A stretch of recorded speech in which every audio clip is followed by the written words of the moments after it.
ती एक वायला आहे, आपण धावला आहे. नाही म्हणला उम्र देखकर प्यार हम नहीं करते, उम्र देखकर प्यार करने वाले हम नहीं, आणि एक बार दिल में आ गए तो उधर से हटाने का किस्मत में दम नहीं म्हटलं.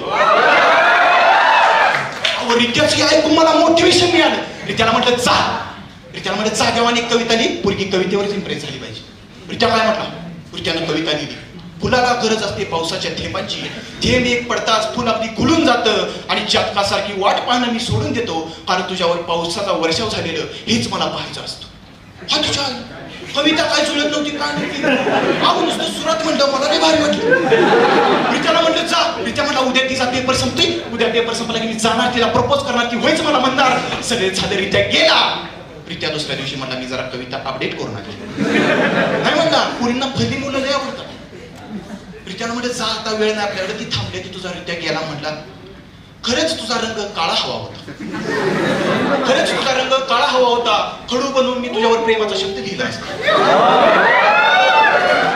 आता मला झालं कळायचं पण पुरगी पण करा बालिश होता काय कोणाच ठाव. वर्गाच्या सगळ्या टॉप पुरी, वर्गाच्या सगळ्या हुशार पुरी, वर्गाच्या सगळ्याच्या फर्स्ट नंबरला येतात त्या पुरीच्या बॅक बेंचरलाच लागतात. ही तेव्हा मला कळालं. आणि सगळं झालं आणि माझ्या रित्याला ती पुरगी पटली. पुरगी म्हणली लव्ह यू टू. मी लगेच हत्ती बुक केलं. साखर वाटायची म्हटलं गावात, सगळ्या गावात साखर वाटायची. पण त्या पुरगीचं दुसरं वाक्य ऐकल्यावर हत्ती हाय तसा वंतार. पुरगी म्हणली लव्ह यू टू पण ऍज अ प्रेक्षक.